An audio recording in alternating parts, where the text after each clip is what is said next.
Pero Jonás se apesadumbró en extremo y se enojó.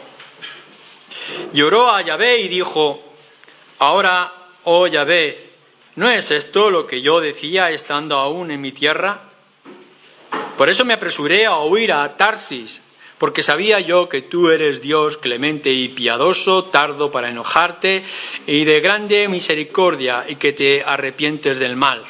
Ahora pues, oh Yahvé, te ruego que me quites la vida, porque mejor me es la muerte que la vida. Y Yahvé le dijo: ¿haces tú bien en enojarte tanto? Y salió Jonás de la ciudad y acampó hacia el oriente de la ciudad, y se hizo allí una enramada y se sentó debajo de ella a la sombra hasta ver qué acontecía en la ciudad. Y preparó Yahvé Dios una calabacera, la cual creció sobre Jonás para que hiciese sombra sobre su cabeza y le librase de su malestar. Y Jonás se alegró grandemente por la calabacera. Pero al venir el alba del día siguiente, Dios preparó un gusano, el cual hirió la calabacera y se secó. Y aconteció que al salir el sol, preparó Dios un recio viento solano, y el sol hirió a Jonás en la cabeza y se desmayaba y deseaba la muerte, diciendo: mejor sería para mí la muerte que la vida. Entonces dijo Dios a Jonás: ¿tanto te enojas por la calabacera? Y él respondió: mucho me enojo, hasta la muerte. Y dijo Yahvé: ¿tuviste tú lástima de la calabacera en la cual no trabajaste, ni tú la hiciste crecer, que en espacio de una noche nació y en espacio de una noche pereció? ¿Y no tendré yo piedad de Nínive, aquella gran ciudad donde hay más de 120.000 personas que no saben discernir entre la mano derecha y la mano izquierda, y muchos animales? Filipenses capítulo 1, versículo 21. Porque para mí el vivir es Cristo y el morir es ganancia. Mas si el vivir en la carne resulta para mí en beneficio de la obra, no sé entonces qué escoger. Porque de ambas cosas estoy puesto en estrecho, teniendo deseo de partir y estar con Cristo, lo cual es muchísimo mejor. Pero quedar en la carne es más necesario por causa de vosotros. Y confiado en esto sé que quedaré, que aún permaneceré con todos vosotros para vuestro provecho y gozo de la fe, para que abunde vuestra gloria de mí en Cristo Jesús por mi presencia otra vez entre vosotros.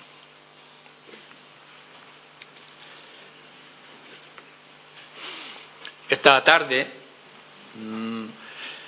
después de nuestro culto, tendremos dos libros que vamos a ver. Uno que ya hemos leído, que se llama Depresión Espiritual, y presentaremos otro, que es cuando la gente es grande y Dios es pequeño.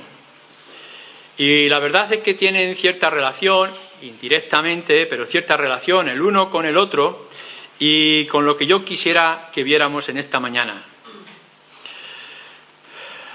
He oído y he visto en más de una ocasión, quizá incluso yo, en alguna ocasión puedo haber experimentado o sentido el deseo de marchar, de estar con el Señor. ¿Cuántas veces hemos dicho como creyentes, que termine todo lo que está a nuestro alrededor y morir? Querer morir para estar con Cristo. Quizá como si vivir aquí no fuera estar con Cristo. Mirad lo que ha dicho Pablo en ese versículo 21. Para mí el vivir es Cristo. Pero se acumula una serie de cosas, hay una serie de situaciones en las que nos empujan a desear partir ya y que acabe todo. Lo que pasa que en este deseo que parece sincero de querer estar con el Señor y partir y por fin que acabe este mundo de lágrimas y dificultades, tenemos que pensar que no es lo mismo querer estar con el Señor que querer morirse. Y temo que muchas veces se agarre a nosotros como una lapa en nuestras vidas el miedo a la vida, miedo a vivir. Y pensar que nuestro gran deseo espiritual que viene de la fe es el deseo de morirnos, escapar de esta vida y ir a aquella vida abundante que tenemos en el cielo. Y la verdad es que este no es un deseo nuevo en nosotros. Escudriñando en las Escrituras podemos encontrarnos con grandes hombres de Dios que experimentaron algo parecido.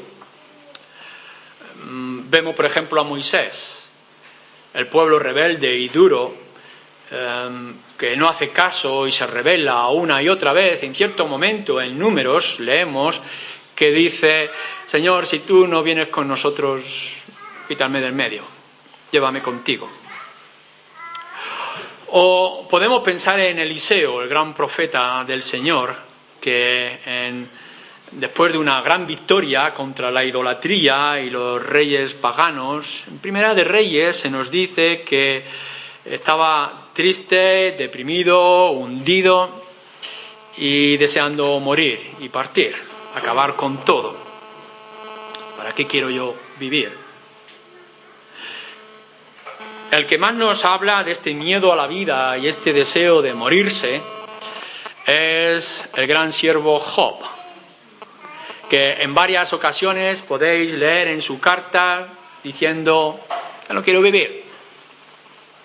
Maldita sea el día en que mi madre me trajo a este mundo y con esta situación yo lo que quiero es morirme, partir ya. O leer también el profeta Jeremías. Y Jeremías, ante esa inmensa tarea que tiene por delante de un pueblo tan conflictivo y la invasión de Judá, Jeremías dice: yo no soy quien, yo ya no puedo más. O hemos leído este personaje tan característico de Jonás: quítame la vida, llévame ya, yo sabía que tú eres un Dios misericordioso y como has perdonado a tus enemigos, ahora yo estoy muy triste, llévame ya al cielo. Es decir, que ese sentimiento que tú tienes a veces ante las situaciones difíciles de querer partir con el Señor, de morirte ya y que acaben las cosas porque vas a estar mejor en el cielo, morir es ganancia, es mucho mejor. Es una experiencia que otros hombres en la Escritura han tenido. Pero hagámonos una pregunta seria: ¿por qué hay creyentes como ellos, como vosotros, que quieren morirse? ¿Por qué es que tú y yo podemos llegar a tener tanto miedo a la vida, a vivir? En la situación en la que estamos viviendo parece que es lo contrario. Vemos a un montón de gente que, lo reconozcan o no, lo que no quieren es morirse. La gente se aferra, se agarra. Los no creyentes lo que tienen es miedo a morir. Y se entiende, porque dentro de sus propias conciencias hay algo en ese estado espiritual que le dice: no estás preparado, no sabes dónde vas, y si resulta que eres condenado. Es verdad que algunos, cuando están cerca del dolor, de las dificultades, entonces sí es verdad que tienen miedo a la vida, pero no es en realidad un miedo a la vida, sino un miedo al dolor, un miedo a la dificultad. Y podemos ver de gente que se quita la vida. E incluso en nuestros países mediterráneos, en nuestra sociedad tan cómoda, tanta gente ante pequeños problemas se quita la vida. No es tanto por temor a la vida, sino por temor a otras circunstancias. Pero si los creyentes no tenemos miedo a morir, ¿por qué tener miedo a vivir? ¿Por qué es que hay ese deseo en el corazón de tantas ocasiones que fluye y viene y nos dice: qué bueno sería morirme? ¿Qué es lo que lo produce? Bueno, yo creo que tenemos que meditar en este punto y poder ver la gran diferencia que hay entre Jonás y entre Pablo. Los dos desean ya partir, pero las situaciones de Jonás y de Pablo son bastante diferentes. En esta hora, quizá por las circunstancias que te rodean, o pensando en el pasado de algunos momentos, te ha venido este mismo deseo, pero ese deseo se asemeja más al de Jonás o se asemeja más al de Pablo. ¿Qué es lo que causa que cristianos como nosotros deseen morirse y tengan miedo a la vida? Creo que nuestro primer problema en este caso es que tenemos miedo a los problemas, que tenemos miedo a enfrentarnos a cosas, a una enfermedad, por ejemplo, al dolor, a una situación económica. Hemos estado bien de salud y ahora parece que vamos a perder toda nuestra vitalidad y eso nos preocupa tanto, pero como tenemos la salida de ser creyentes, decimos, ante este cuerpo que se debilita, enfermo, ante este dolor que me amenaza, mejor es ir con el Señor. Escapismo. O porque hemos estado en una situación económica relajada y hemos estado viviendo un tiempo bueno y ahora en esta crisis o en estas dificultades las cosas vienen mal, pintan muy mal, mejor es partir y estar con el Señor. A veces ha sido a través de una pérdida familiar. Alguien que estaba tan cercano a nosotros y que ahora nos falta y parece que el mundo se nos cae y si voy a estar en esta soledad que me ha venido, mejor es morir y estar con el Señor. Pero esto es escapismo, esto es debilidad, esto es falta de fe. A veces es el temor a las personas, lo que puedan hacernos, al desprecio, el escarnio, la humillación. Nos cuenta la Escritura, lo podéis leer en Primera de Samuel, del rey Saúl. ¿Recordáis? Saúl ha salido a la batalla que no tenía que haber salido, y los enemigos lo rodean y está amenazado de muerte, y entonces Saúl le dice a su siervo, quítame la vida, mejor es que tú me quites la vida a no caer en las manos de estos infieles. Al final el siervo no quiere, no se atreve y él mismo se quita la vida y comete un suicidio. Pero esa está la idea. Caer en la mano de la gente, el desprecio, las burlas. Llevamos tiempo intentando llevar el Evangelio a los que están a nuestro alrededor, a nuestros amigos y familiares, y no entienden y nos desprecian. Tener que salir, dar testimonio, testificar, esto es tan doloroso, es tan difícil. Esta tarea tan complicada de estar delante de un mundo que no nos acepta, a lo mejor es partir y estar con el Señor. Salir ya por fin de estas barreras, de estos obstáculos y encontrarnos con Cristo. A veces nuestro deseo de morir y nuestro miedo a la vida es por el pecado, y es ese pecado personal. Ese pecado que quizá guardas en tu corazón, que es un secreto, y que constantemente te quita el miedo de que pueda salir a la luz. La vergüenza de haber pecado. O quizá es el miedo a ese riesgo de pecar. ¿Qué lo puede ocurrir conmigo? ¿Y si resulta que yo avergüenzo el nombre del Señor?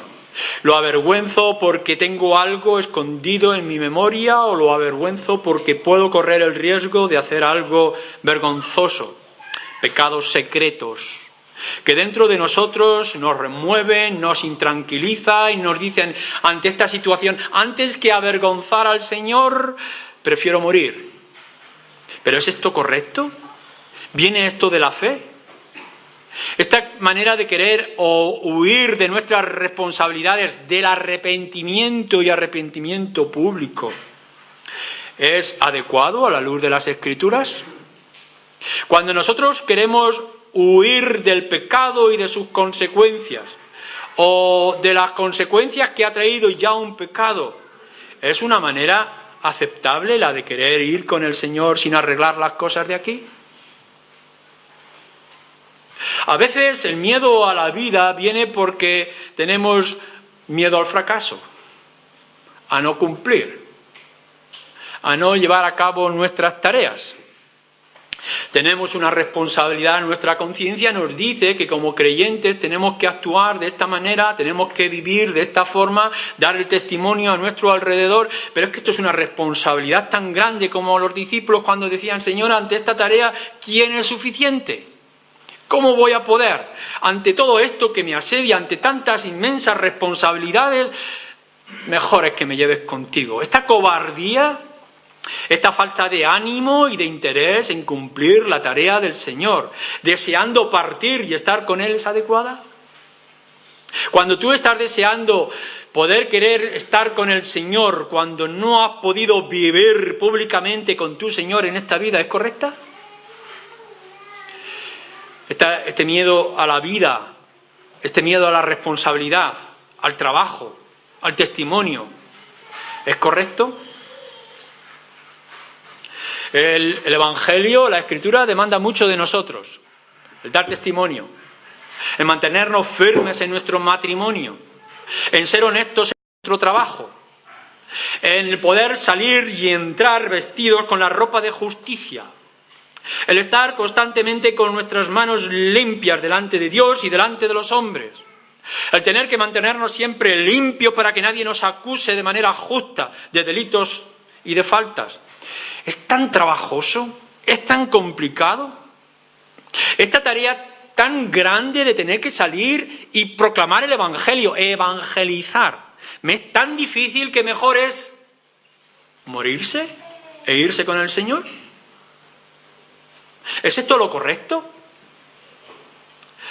A veces quizá este miedo a la vida, este deseo de morirse viene por un cansancio físico y un cansancio emocional.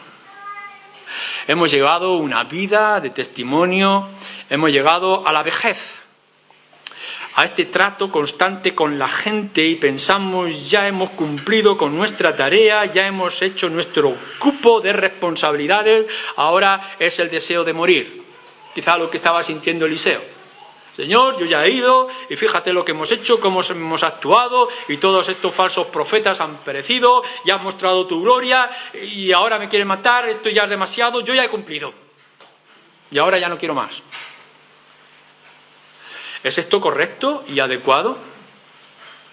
O sea, puede llegar un momento en que tú hayas hecho tanto, que tú hayas tratado tanto a lo largo de tu vida cristiana, que pueda llegar un momento en que ya soy demasiado viejo, es mejor morirme, mi vida espiritual ya es una jubilación y ahora lo único que quiero es partir. ¿Esto lo está premiando? ¿Lo está aceptando las Escrituras? ¿Cuál es tu actitud? ¿Tienes la mayoría del tiempo un deseo para la vida y la oportunidad o un deseo de morir? En lo que nos dice Pablo, para mí el morir es ganancia, aun cuando vivir es Cristo, ¿qué es lo que te mueve la mayoría del tiempo? ¿Vivir para Cristo o morir para ganar? Porque nosotros vemos la responsabilidad y la respuesta de Pablo que tiene después. Creo, a la luz de las Escrituras, que no es correcto que un cristiano como tú o como yo desee morirse, que tenga miedo a vivir, por muy difícil que se nos presente. Que bien es correcto saber que morir es ganancia porque estaremos con Cristo en el lugar perfecto y nosotros glorificados.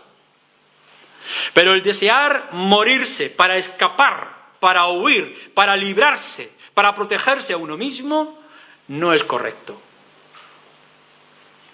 A veces buscamos remedios a este miedo a la vida, a este miedo a la responsabilidad, al seguir para adelante, a no fracasar, a ser firmes hasta el final. Y aplicamos falsos remedios. Descarto aquí el suicidio que cometió Saúl. No cabe en la cabeza y en el corazón de un creyente que haya este suicidio activo de quitarse la vida, de pedir que alguien te la quite. Pero ¿no pensáis que a veces actuamos en nuestra vida con un suicidio pasivo? De dejarnos hacer para poder partir lo antes posible al Señor, dejarse morir. Recuerdo un reportaje de hace años de un hombre adulto que decidió dejarse morir y dejó de comer y se murió. Poco a poco fue desgastándose, consumiéndose y se murió. ¿Es esto un suicidio? Sí. ¿Es esto lo que hacen algunos de los creyentes? Sí.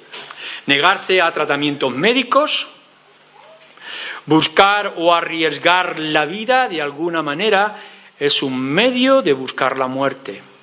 El abandonarse y despreocuparse de uno mismo es el deseo de morirse negativo que encontramos en las Escrituras. No es un suicidio activo, que decimos quítame la vida ya ahora, pero esta falta de deseo de seguir viviendo, de tener oportunidades, de disfrutar de lo que tenemos delante de nosotros. No buscar los médicos, el tratamiento, las soluciones que de manera natural han llegado a nosotros. Jugarnos la vida haciendo cosas que son de riesgo es inadecuado. No es el medio adecuado que tienen que tener los creyentes. Creo que es incorrecto la inactividad. La jubilación emocional, la ausencia de emociones en nuestras vidas, que pueda llegar algún momento en que yo estoy más que satisfecho en este rincón que es una burbuja y que me aparto de todos los demás pensando equivocadamente que ya he hecho ciertas cosas más que suficientes. Si bien nuestro sistema europeo o mundial ha establecido una jubilación con pensión a aquellos que han trabajado ciertos años en su vida, no es de ninguna manera aceptable, ni lo podemos ver en las Escrituras para la vida espiritual del creyente. No hay ninguna manera, no hay ningún pago, no hay ninguna forma de entender que hemos cumplido con nuestro cupo de testimonio. Y si algún creyente piensa de que ya he ido suficiente a la iglesia, ya he hecho suficientes actividades o he hablado suficiente del Evangelio y que ahora me parece que mejor es una vida de pesca en el río, una pesca física, se está equivocando.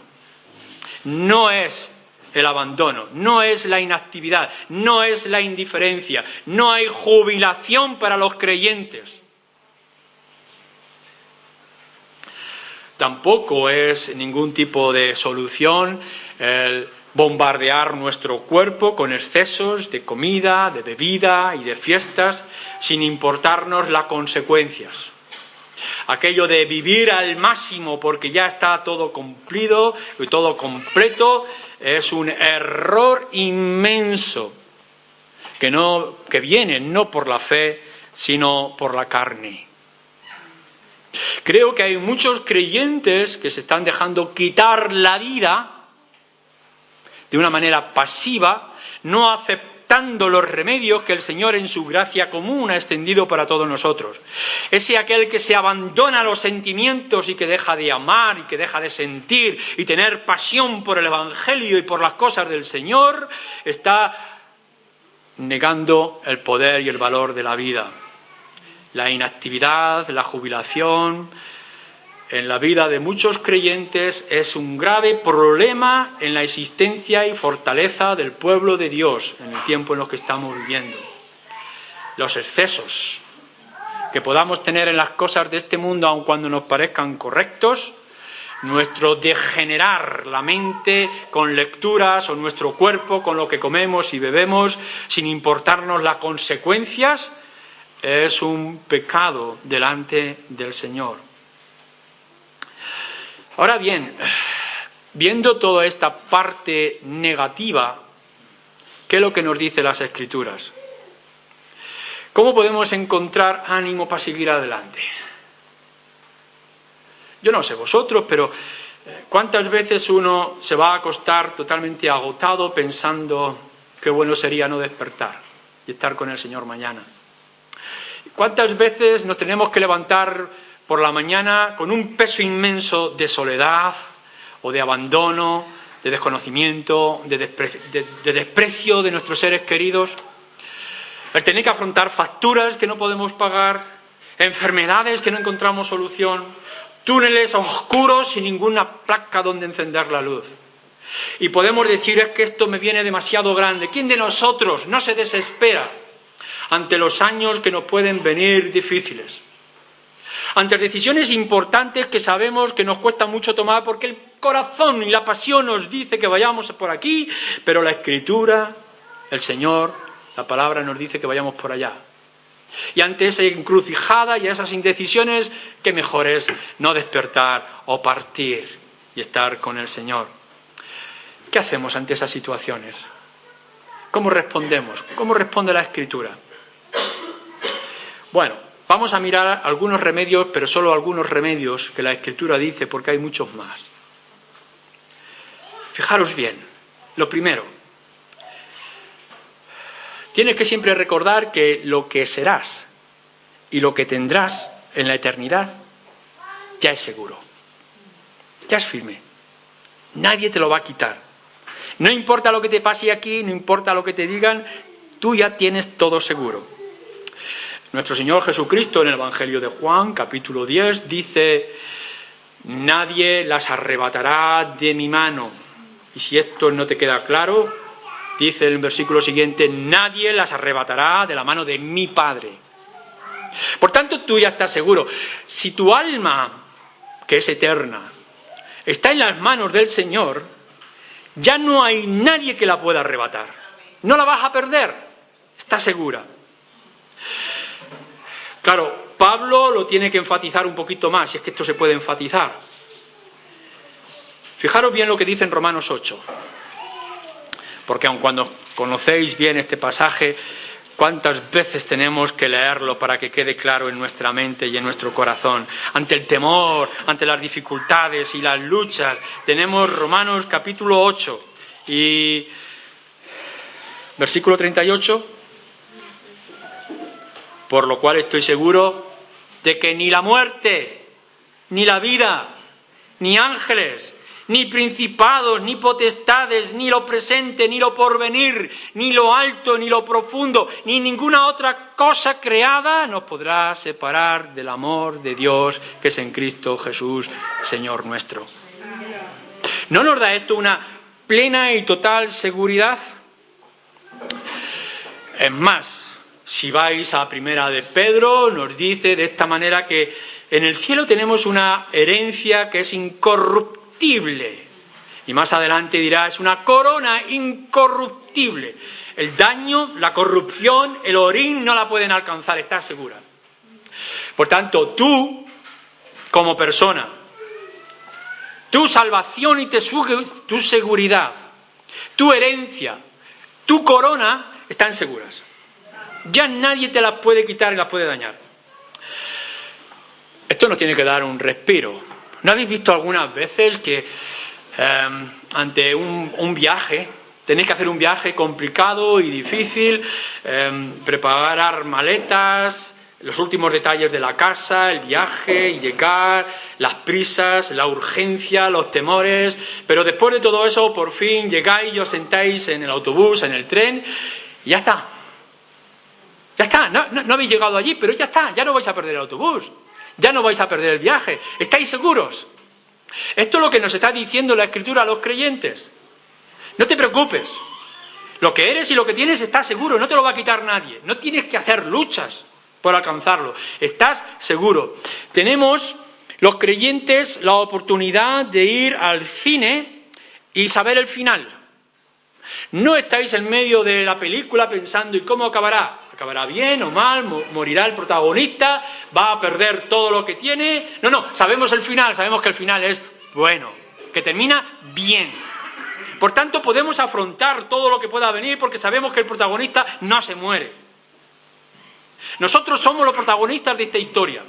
Y el Señor nos dice que estamos seguros. Por tanto, todo lo que tengáis allí, muerte o vida, alto, profundo, grande que sea, espiritual o no, no os puede tocar. Vuestra herencia es firme. Y por tanto nos da la capacidad de poder luchar sabiendo que siempre saldremos victoriosos. Lo más importante está seguro. Es verdad, nos dice en cierto lugar en el Evangelio nuestro Señor Jesús que hay gente que te puede quitar la vida. Pero no temas, porque solamente Dios puede tocar el alma. Por tanto podemos decir, sí, mira, lo que nos queda aquí es de mucho sufrimiento, puede ser, de muchas aflicciones, de muchos desprecios, quizá, pero tu alma está segura. Y no solamente eso, sino que además un día tu cuerpo resucitará en un cuerpo glorioso, glorificado. Pero hay algo más que tenemos que decir. La tarea como cristianos en este mundo en el que estamos viviendo es muy difícil y es muy dura. ¿Quién podrá resistir? Somos una minoría, y somos una minoría despreciada, incomprendida. Constantemente surgen ante nosotros burlas personales. Salir a la calle y llevar el Evangelio nos produce tal temor por el rechazo de la gente, por la incomprensión. Pero la palabra de Dios dice, Romanos 8:31, un poquito antes de lo que hemos leído, ¿qué pues diremos a esto? Si Dios es por nosotros, ¿quién contra nosotros? El Señor es mi ayudador, no temeré lo que pueda hacerme el hombre. Hebreos, capítulo 13. En Dios lo tenemos todo. Nunca estaremos solos. Dios es mayor que todo. Sí, es verdad que mi problema, si lo supieras, estarás pensando, la situación en la que me encuentro, si te dieras cuenta, Luis, es muy grave. Y yo siempre tendré que responder, el Señor es mayor. Ya, pero es que el riesgo de vida, el riesgo de la vergüenza, hay un pecado que se esconde en mí, que tengo temor de descubrir por lo que puedan pensar. El Señor es mayor. Siempre será el Señor mayor. No importa lo que pase, todas las cosas ayudan a bien. No tengas temor, porque el que está contigo es superior sobre todas las cosas y no te soltará de la mano. A veces pensamos que cuando tenemos que enfrentarnos a situaciones en nuestra vida estamos solos. Debes de recordar constantemente, todos los días de tu vida y todas las horas de esos días, que nunca estarás solo, porque Él estará a tu lado. En tercer lugar, nos dice la Escritura, el Señor Jesús, en el Evangelio, en el Sermón del Monte, no te afanes por el día de mañana. Bástate cada día su propio mal. ¿Por qué vas a pensar en lo que te va a ocurrir mañana? Con lo de hoy ya tienes suficiente. En muchas ocasiones tenemos miedo de lo que pueda ocurrir que todavía no ha ocurrido. Es como si estuviéramos pensando, ¿y qué va a pasar si pasa esto que todavía no ha pasado? No importa, dice el Señor. Preocúpate por el presente, por el ahora, por el momento en que estás viviendo, el lugar donde te encuentras. Afronta este día, este instante. Mañana ya veremos lo que pueda venir. Despréndete de todas esas cargas inútiles que te preocupan y que todavía no existen. Llevamos tantas cosas que todavía no nos han afectado, tantos riesgos y temores que quizá incluso nunca puedan llegar a ocurrir, porque el Señor nunca nos dejará y nos abandonará. Despreocúpate de lo que pueda ocurrir mañana y afronta con valor el día de hoy dando testimonio a la obra y a la persona del Señor Jesús. Cuantas cosas eran para mí ganancia, las he considerado como pérdida por amor a Cristo, dice Pablo en los Filipenses más adelante, capítulo 3. Esto es, Despréndete de todas estas cosas que te perjudican, te detienen, te llenan de temores, te atan a la cama, a la intimidad y al secreto de tu hogar. Despréndete de todas estas cosas y que el amor de Cristo llene de nervios y de energía y de fuerza para salir adelante. Si tienes que arrepentirte públicamente, hazlo para la gloria del Señor. Si tienes que afrontar los momentos difíciles, no te preocupes, porque yo estaré contigo todo el tiempo. Cuando te falten palabras, sigue adelante, porque el Espíritu pondrá palabras en tu boca con lo cual puedas testificar. ¡Adelante! No te rindas. Por muy oscuro que se pueda presentar el día de mañana en tu vida, sigue adelante dando testimonio. Para mí vivir es Cristo y lo demás no importa. Creo que los creyentes, tú y yo, tenemos que ponernos unos objetivos claros. Un objetivo que dure todos los días de nuestra vida,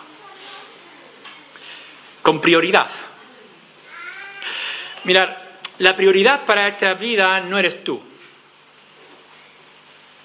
O sea, el que tú puedas hacer las cosas por ti no es la prioridad y no es el objetivo máximo. Si eres padre, no te engañes. Tu principal objetivo no son tus hijos. Un día tus hijos te dejarán y se marcharán. O el Señor se los llevará. No es tu familia tu principal objetivo por el cual luchar y levantarte todos los días de tu vida. Y mucho menos son tus empresas o tus negocios o tus decisiones, lo que tú hayas formado en tu mente, en tu corazón, que quieres alcanzar. Tu objetivo no es mejorar como persona, ni mejorar tus negocios, ni mejorar la situación de tu casa, ni siquiera las empresas más extraordinarias. Que puedas pensar que tienes un gran corazón y tu objetivo en esta vida es hacer el bien a la humanidad, te estás engañando. O luchar contra el hambre, es un error. La Escritura para los creyentes tiene un principio muy básico. Todas las cosas para la gloria del Señor. Todo lo que hagas, comas, bebas, todo lo que sientas y experimentes para la gloria del Señor. Y no hay mayor objetivo. Un día te vas a levantar pensando que tu objetivo es que tus hijos te quieran, te aprecien, te ayuden y estén contigo y te van a decir me voy. Quizá un día puedas estar pensando que tu gran objetivo es hacer seguridad en tu hogar, la economía, el trabajo, los negocios, las cuentas del banco. Todo desaparece y no te queda nada. Hundido estás, luchando para el polvo, como el pobre Job. Pero estos son objetivos pasajeros. Son limitados, son torpes. Ahora, si te levantas todos los días de tu vida para darle la gloria a Dios, y esto lo mantienes hasta el final de tus vidas, tendrás un gran objetivo. Hacerlo todo, todo, todo para la gloria del Señor. Por eso Pablo dice, como hemos leído, Filipenses 1:21, para mí el vivir es Cristo. Y he puesto mis ojos en Él. Y me he desprendido de todo y lucho por alcanzar aún más de ese objetivo que es Cristo. Vive para Cristo, vive para su gloria. Si tú tomas como tu causa principal en tu familia, en tu trabajo, en tu situación personal, en tus luchas, en tus debilidades, si tú tomas siempre como principal objetivo, no digo que todo lo demás no sea importante, pero como principal objetivo que te mantenga vivo, la gloria del Señor y la grandeza de su Hijo, no fracasarás. En quinto lugar, creo que ante este temor a la vida, este miedo a afrontar los problemas y situaciones a nuestro alrededor, es porque hemos equivocado nuestras prioridades y nuestras responsabilidades. Tómate tus responsabilidades como cristiano, como creyente, como un privilegio, como un gozo, como una respuesta al amor de Dios. No como algo para conseguir algo que a lo mejor no consigues, sino como una respuesta de gratitud a aquello que ya has conseguido por la gracia del Señor. Regocijaos en el Señor siempre, porque lo que tú eres y lo que tú tienes ya es seguro. No tienes que levantarte todas las mañanas e intentar ir al banco y convencerles de que te den un préstamo que no tienes. No es cada mañana intentando encontrar un médico que te dé una segunda opción ante ese problema grave que tienes. No es el de intentar por todos los lugares de cosmética aquel producto que te dé la juventud. Esos son quimeras, son engaños. Nosotros trabajamos como creyentes no para conseguir algo, conquistar algo, convencer a alguien, sino por la tremenda gratitud que tenemos de recibir lo que hemos recibido.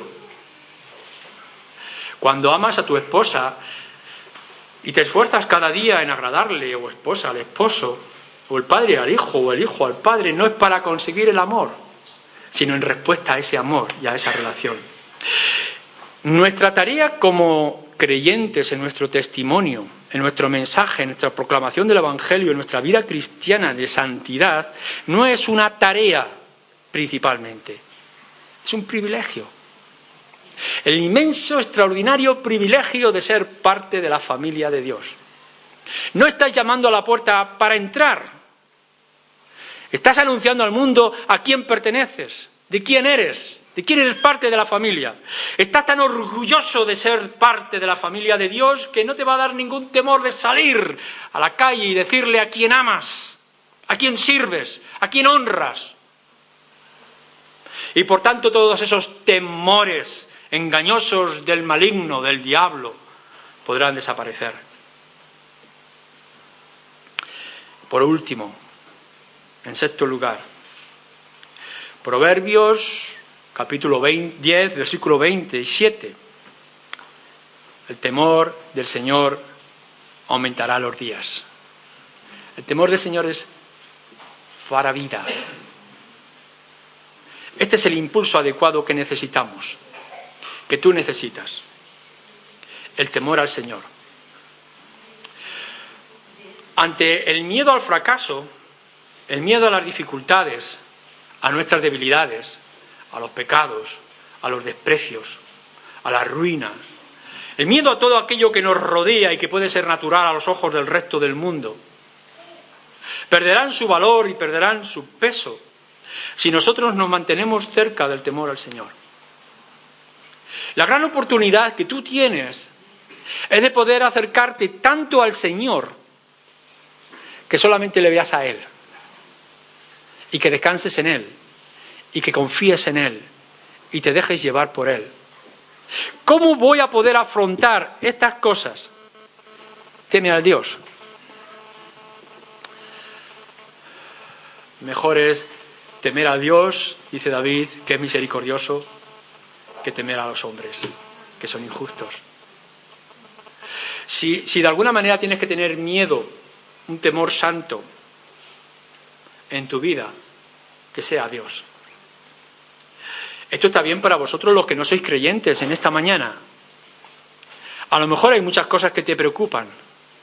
Hay muchas cosas que te producen temor y miedo y angustia. Pero quizás es porque no has puesto en primer lugar el temor al Señor. Y no te has puesto a descansar en Él. No has buscado su justicia y su gracia a la misma vez. Pero si eres creyente y hay cosas que te afligen y que te avergüenzan y que te hacen esconderse y no salir a la luz, no proclamar el Evangelio, llenarte de vergüenza y de temores, es porque quizá no te has dado cuenta de tu inmensa responsabilidad de estar delante del Señor. Cuando el apóstol Pablo dice un par de veces, todo lo puedo en Cristo que me fortalece. Por tanto, no hay nada que pueda producirte, que deba de producirte temores y miedos. Es verdad, al fin y al cabo, que miramos al cielo y miramos ese lugar glorioso y hermoso donde se va a acabar toda injusticia y todo dolor y toda lágrima. Claro que ya anhelamos estar en nuestro hogar, porque este no es nuestro hogar, estamos de paso, pero desearíamos estar allí ya por fin. No te preocupes, estarás. Si has puesto tu fe en el Señor Jesucristo, estarás. Mientras tanto, afronta las tormentas. Sigue en tu lucha. Pierde el temor. Hay uno que es más poderoso, que va delante de ti, al lado de ti, dentro de ti, que no te dejará en ningún instante. Y podrás ver que el tener que varear en estas dificultades, Que el tener que luchar estas grandes batallas es el inmenso privilegio que nosotros hemos recibido. ¿Sabéis por qué? Porque al fin y al cabo, lo único que somos, pero gloria tarea la que tenemos, es ser instrumentos en las manos de un Dios glorioso en un mundo como este. Amén.